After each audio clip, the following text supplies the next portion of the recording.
Hi, House Beautiful. Welcome to Margate. I'm Sheree. Come on in.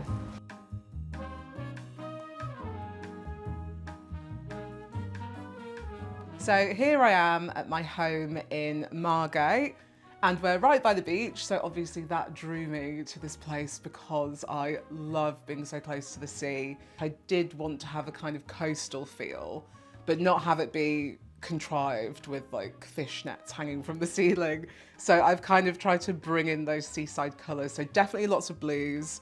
That's my favourite colour. I love the sea. And then also those kind of yellows and beiges. So I do think when you're in my house, you know you're at the seaside, but not in the way that you feel like you're in kind of a fish and chip shop or something.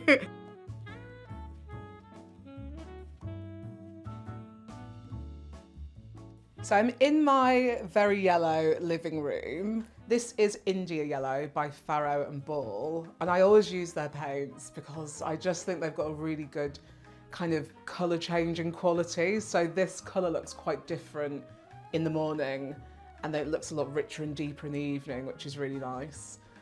And I've got a really bad habit for knickknacks and kind of bits of tut, as my friends would say. So this is the place where I've been able to display things that I've collected over the years. So there's a lot of things from my travels, a lot of things I've kind of liberated from my mum's house or my grandma's house. And I just like to sometimes sit in my living room and just look at my things. I find really minimal, sparse spaces quite oppressive in a way. I just like things to look at. I've always been like that since I was a child.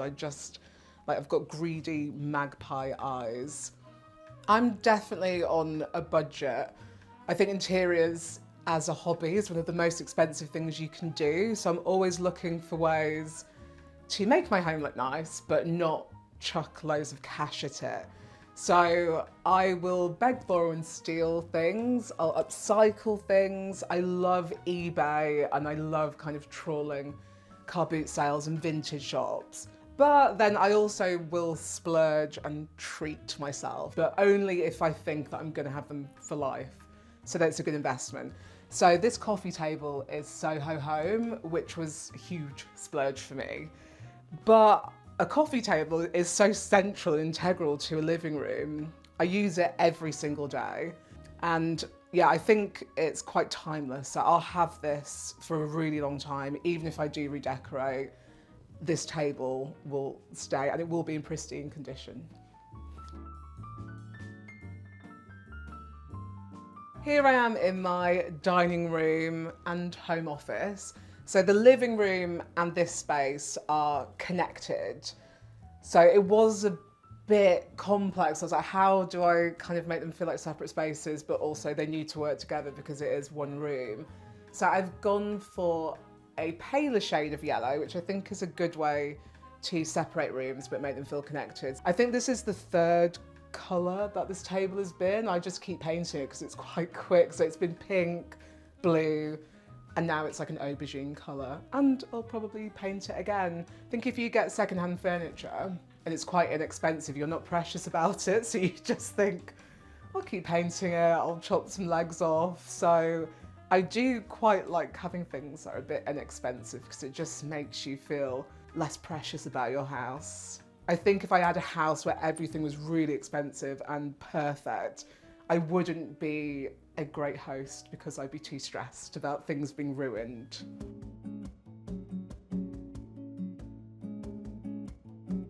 My kitchen gets a lot of use. It's the heart of the home. So although it's a galley kitchen, it's certainly bigger than any kitchen that I've ever had before in London. And I love to cook, I love to entertain. This is not my forever kitchen, but I've decided to make it as good as I possibly can. And actually, I love this kitchen. I think I set myself a budget of about £250 just to make it livable. So something as simple as painting the cabinets. These were a really shiny white. So I just primed them and painted them. I painted them green originally and then I realised that I hate green, and I painted them the same blue as my stairs. And I painted the walls and the ceiling and some of the higher cabinets just a really nice neutral. It's Sand by Farrow and Ball. And I think together they give that really nice beachy feel. These handles, they're by a company called Plank, who do great brass hardware. And they're just very, very unusual, I think. They remind me of crinkle cut chips, but they make the kitchen feel just a bit more special. So I think the original handles were like plastic sprayed silver, so they didn't give a very luxurious feel, but these definitely do because they're solid brass. The floor in here I painted myself, which was a Herculean task. It took me about 6 weeks. But originally it was very dark floorboards, but I wanted that light, bright kind of coastal feel. So I had to do it in sections. And someone said to me, use yacht paint, because that's really hard wearing. Which it is, but it takes a week to dry. So between each coat, it was a very sticky situation. It was very difficult. I had to kind of cordon off areas and make pathways where I could walk, but it was worth the effort. I think that the effect is very, very nice, but I will never do it again.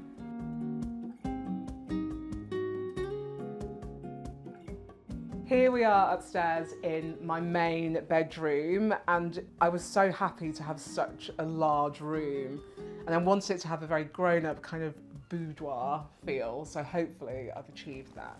The colour that I've used in here is Cola by Farrow and Ball, and it may seem like an odd colour for any room really, especially a bedroom. It is really, really dark. But I think if you've got a big, bright room, you can afford to go dark. But a trick that I did use was to keep the ceiling white and the woodwork white, just so it didn't feel like a kind of dark box. This print, I collect this artist who's called Lars Norman, and he's a mid-century artist. You can pick up his prints quite cheaply. And easy frame, this is a tip. I always use them for frames when you can't get like a standard size frame. They do lots of colours and they do different mounts and they're really inexpensive. So I chose a pink frame to kind of pick out the pink in the picture, and I've got pops of pink around the room because it is quite dark. It's nice to have that secondary colour be something a bit more feminine and bright. My dream, like most people, is obviously to have built-in storage and bespoke cabinetry, but my budget is an absolute no on that. So this is just an IKEA bit of furniture, but to make it look less glaring, because they come in like white melamine, I just painted it the same colour as the wall, so it kind of knocks it back. In certain lights you don't even notice it. And then this wardrobe came with the house, but it's a good sturdy old wardrobe. It was just an awful kind of cream colour before. So again, I painted that the same colour as the walls. So it almost gives the illusion of a built-in kind of bespoke storage unit, but on a fraction of the budget.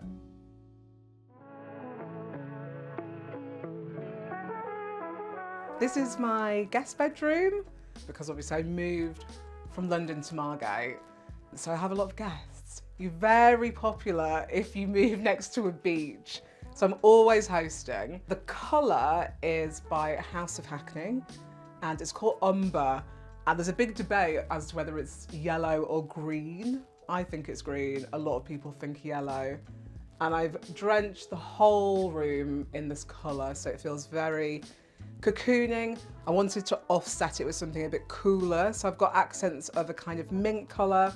I painted these beds, which are just IKEA's cheapest bed. I painted those in Arsenic by Farrow and Ball, which is just such a lovely colour. It's like a really nice mint green.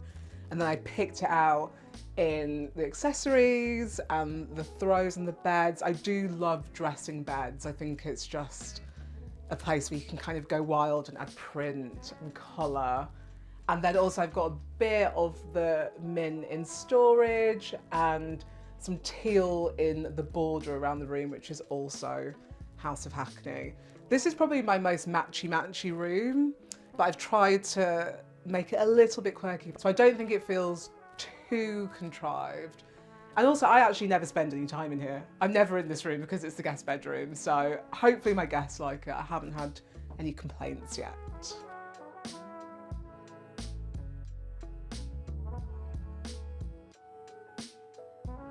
So this is my bathroom.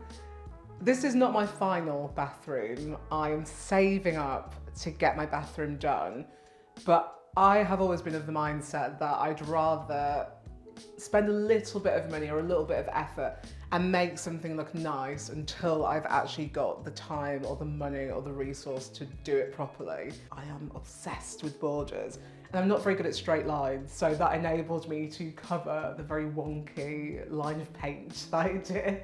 And I've added lots of artwork as well. I've got kind of a nautical theme, so lots of pictures of the ocean and pictures of beaches and boats.